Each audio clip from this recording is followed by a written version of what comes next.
Olá pessoal, me chamo Anderson, sou professor. Nós vamos estar vendo nesse conteúdo a parte dos modelos conceituais, lógico e o modelo físico, e também vamos estar dando sequência às chaves que são muito importantes diante de um projeto de banco de dados. Tudo bem? Então vamos lá.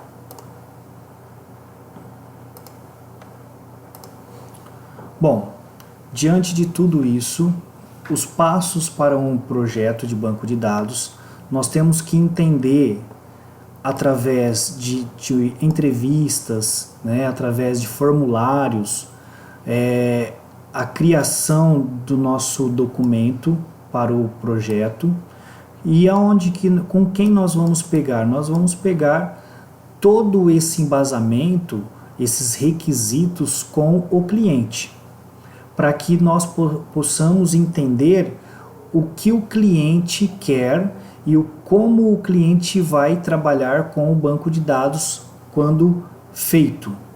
Tudo bem? Então, a primeira parte, eu vou colocar aqui, a primeira parte é o modelo conceitual. A segunda é o modelo lógico e a terceira que nós vamos entender, que é a parte física. A criação do modelo conceitual para cliente, a criação do modelo lógico mais técnico, ou seja, é uma parte onde que nós, como projetistas, nós temos que entender todas as tabelas, todas as entidades que vão se relacionar uma com a outra. E a parte física, principalmente quando nós trabalhamos com o armazenamento dos dados, das informações que cada tabela vai trabalhar, com cada tabela vai exigir. Por exemplo, a tabela cliente vai ficar somente cliente, a tabela produtos somente produtos, a tabela funcionários somente funcionários e assim por diante. Tudo bem? Aqui então, para entender sobre o modelo conceitual, tá? Então é o primeiro passo, que é esse daqui, o modelo conceitual, que é o modelo mais alto nível, que nós chamamos aí, que nós utilizamos, como vimos em aulas anteriores, a parte de diagramas de entidade e relacionamento, que é o DER. O exemplo que eu estou trazendo aqui para vocês, nós temos aqui duas entidades, que são turma e professor. Aqui nós vamos ter o relacionamento, que é esse daqui que colocamos no meio, que vem o contém, e depois nós temos a cardinalidade uma com a outra. Então, uma turma e o N, que são os professores. E diante de tudo isso, olha que interessante, uma outra parte nova no nosso conteúdo, que são os atributos para cada entidade.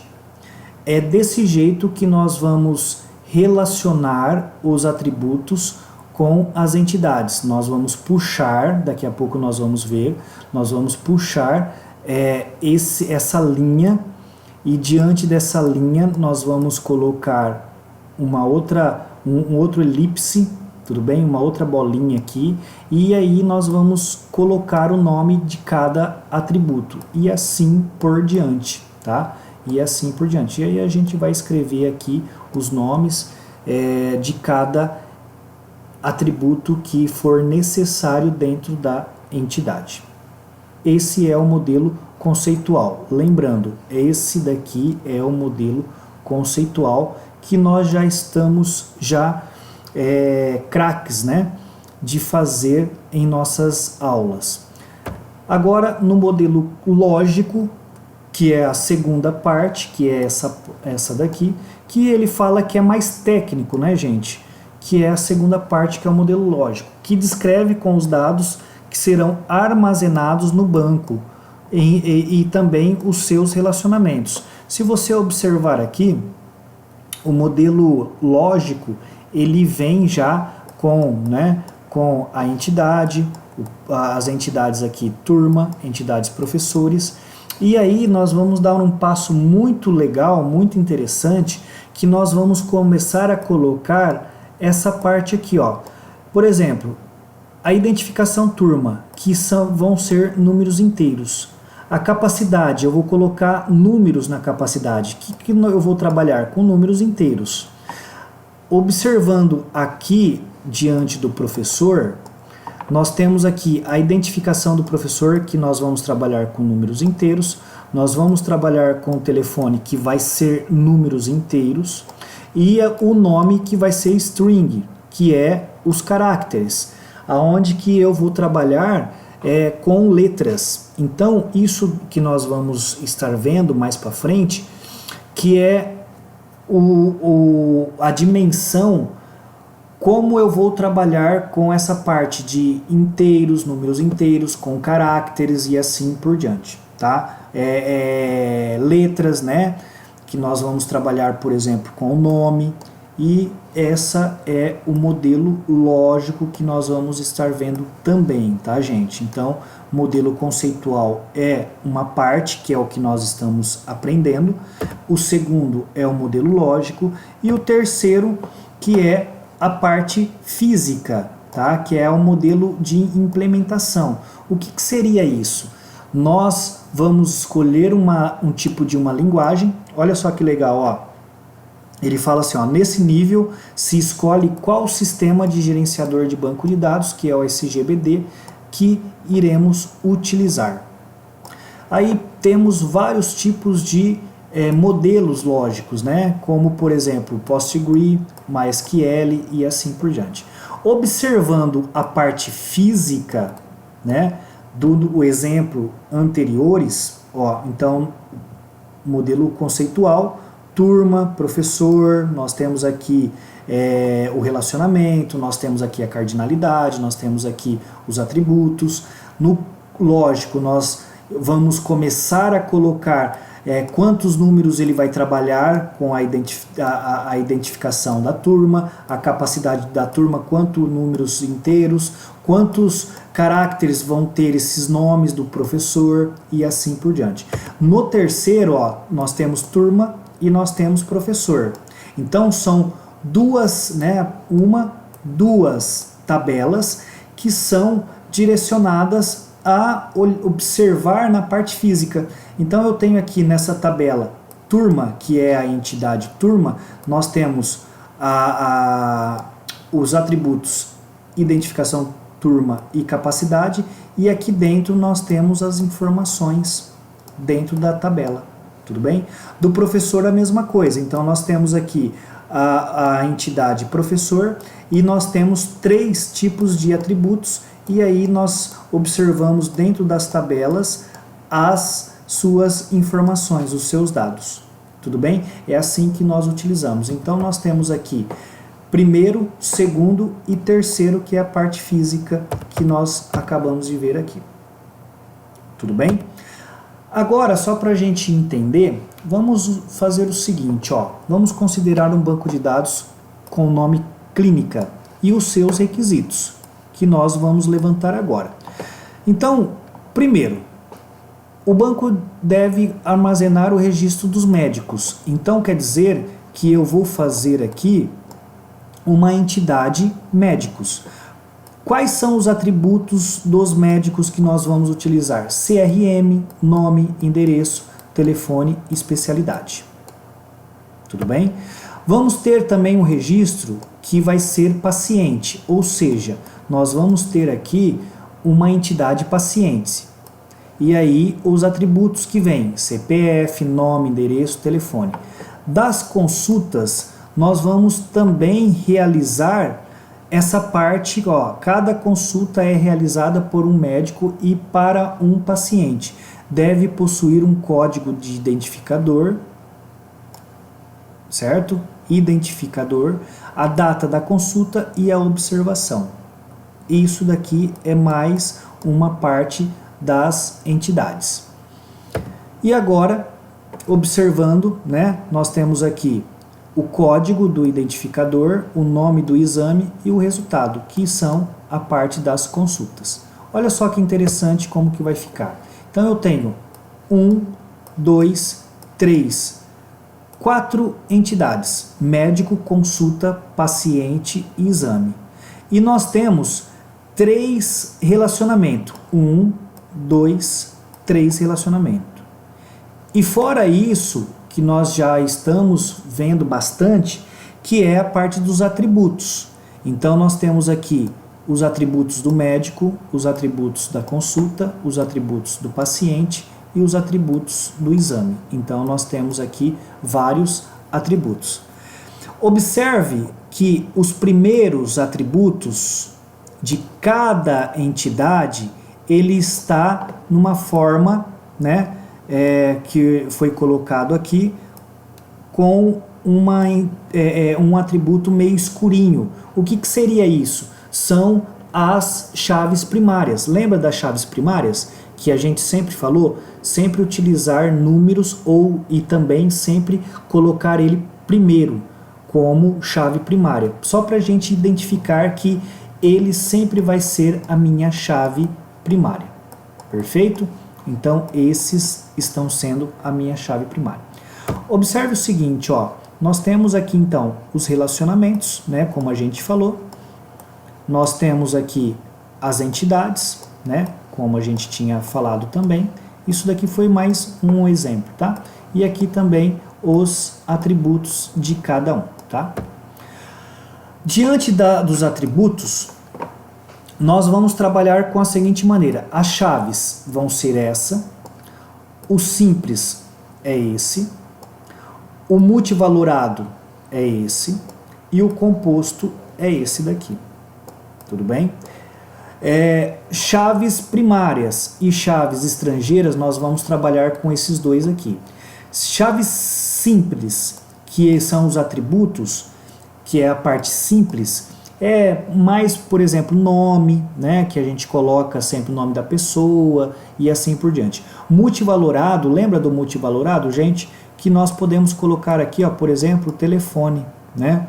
Que aí a pessoa vai ter dois números de celulares ou até mesmo um telefone fixo em casa. Ele pode colocar também um telefone para recado e assim por diante. Aqui o composto, lembram do composto que a gente falou também? Um exemplo seria legal, por exemplo, aqui o endereço, né? Eu colocar endereço aqui, aí eu coloco o CEP da rua, né? O nome da rua, ó, o nome da rua, o bairro e assim por diante. Eu posso colocar outro aqui, a cidade, né? A cidade e assim por diante. Então esse é o composto. Diante de tudo isso, nós vamos entender o seguinte: como que vamos trabalhar com a parte de tabelas, né? Nós temos dois jeitos, que é a linha e a coluna, e depois nós vamos vir para as chaves aqui, primária, estrangeira, e também temos uma outra dica também de chaves aí, tá? Vamos entender aqui, ó. Diante da minha tabela, diante do da minha entidade funcionário, eu tenho um exemplo aqui, que eu tenho a coluna do atributo, tudo bem? Então aqui eu tenho o atributo, e eu tenho as linhas, mais conhecida no nome, na nossa área de banco de dados, como tupla, tá? Mais conhecido como tupla. Então essa linha, essa tupla, que é o 2 aqui, ó, código do funcionário 2, nome do funcionário Pedro, endereço dele, e-mail dele. Então tudo isso dentro de uma tabela a gente utiliza dessa forma, viu, gente? Nome da tabela, funcionário. Qual a coluna ou atributo que é o nome do funcionário? O que tem lá? Qual que é a linha que eu vou buscar? Então é desse jeito que nós utilizamos, tá? Um outro exemplo também é a parte do nome da coluna. Qual que é o nome da coluna? Nome do funcionário. Qual o valor do campo? Nós vamos ver mais para frente como que a gente pesquisa isso, e ele vai direto naquele determinado dado, daquela determinada informação, tá bom? Então só para vocês entenderem que tabela a gente utiliza dessa forma. Nome da tabela, nome da coluna ou do atributo e as linhas ou tuplas, como nós utilizamos os nomes, tá? Os nomes. Para finalizar, lembra que eu falei para vocês que eu vou trazer a chave primária, tá? Que vocês já sabem, e a chave estrangeira e, por último, a chave alternativa, tá? A chave primária, acredito eu que todos já sabem, né? Que nós temos aí como que nós vamos identificar uma chave primária, sempre utilizar ela desse jeito, ó, código funcionário, e aí sempre colocando os números, né? 01, 02, 03, 04 e assim por diante. Lembrando que não pode ter redundância, né, gente? Não pode ter tipos de redundância. Exemplo, eu vou colocar agora aqui embaixo, ó, o 01.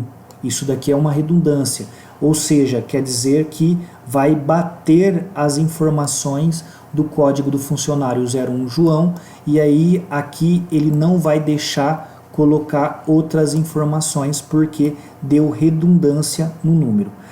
Chave primária, então eu sempre vou utilizar assim, dessa forma. Agora, olha só que interessante a chave estrangeira. A chave estrangeira, observe o seguinte, eu tenho uma tabela aqui, tudo bem? E tenho a segunda tabela aqui. Então, a primeira tabela e a segunda tabela. Tudo bem? Observe aqui, ó, código do departamento, que é o departamento 1, 2, 3. E a descrição de cada departamento. Departamento 1 é vendas, departamento 2 é compras, departamento 3 é manutenção. Se eu observar aqui, eu tenho uma tabela que é somente código do funcionário e o nome do funcionário. Olha o que aconteceu aqui, por isso que nós chamamos de chave estrangeira. Esse código do departamento, ele veio para cá, para que fique mais detalhado as informações, tudo bem? Para que fique mais detalhado as informações. Que tipo de informações? Que o funcionário 01, o funcionário do código 01, que é o nome do João, ele trabalha, na verdade, no departamento D1, qual que é o departamento D1? Vendas.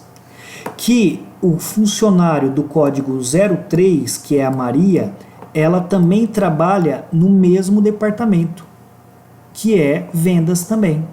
E o 02, que é o código do funcionário 02, que é o Pedro, ele trabalha no departamento D3, que é manutenção. E por último, só para vocês entenderem, que o código do funcionário 04, que é o José, ele trabalha no departamento 2, que é a descrição compras, que é o D2. Tudo bem? Qual que é a analogia que podemos entender sobre chave estrangeira? É a mesma situação de a gente viajar para um outro país. Então eu estou saindo do Brasil e estou indo para um outro país. Como que nós somos chamados lá? De estrangeiro. É a mesma coisa de uma pessoa vir para cá também para o Brasil, que nós vamos chamar essa pessoa de estrangeira. Então é uma chave estrangeira. Eu estou tirando ela daqui de uma tabela e estou inserindo ela em outra tabela. Ela está saindo de uma tabela e indo para outra.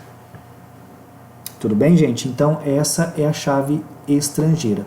Olha o que o texto está dizendo. É um atributo, permite o relacionamento entre outras tabelas. Seus valores parecem necessariamente na chave primária de uma outra tabela. Ou seja, aqui ela é uma chave primária. Quando ela vai para uma outra tabela, ela é chamada de chave estrangeira. E por fim, nós temos aí uma chave chamada alternativa ou candidata, que, por exemplo, ó, nós temos aqui código do funcionário, nome do funcionário, CPF do funcionário e código do departamento. Esse CPF aqui, ele vai ser uma chave candidata ou alternativa, como vocês quiserem falar aí, tá? Por quê? Porque em vez de eu ficar utilizando o código do funcionário para outras tabelas, eu posso utilizar o CPF do funcionário como uma chave alternativa. Em vez de eu colocar o código do funcionário para ser uma chave estrangeira, eu coloco o CPF do funcionário. Então, por exemplo, aqui, em vez de eu colocar um exemplo, tá, gente? Código do departamento, eu poderia colocar CPF do funcionário aqui. E aí eu vou entender que esse João aqui, ele é único, porque esse número aqui de CPF, só quem tem é ele. Tudo bem? Então, é dessa forma que a gente utiliza tanto a chave primária, a chave estrangeira e a chave alternativa ou candidata, como nós podemos chamar, tá? O textinho aqui está dizendo: determinadas vezes mais de um atributo ou grupo de atributos servem para distinguir uma linha, uma tupla das demais, que é o que nós estamos falando aqui. Tudo bem? Muito obrigado, gente, e até a próxima aula, se Deus quiser.